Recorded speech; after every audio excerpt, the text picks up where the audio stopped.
can touch the sound of silence.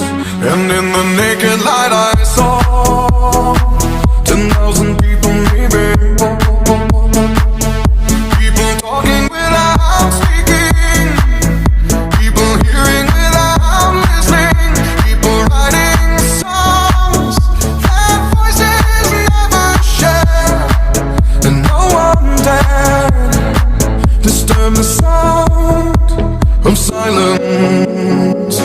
Fool said, you do not know. Silence like a cancer grows. Hear my words and I might teach you. Play my arms and I might reach you. But my words, like silent raindrops, fell and echoed in the wells of silence.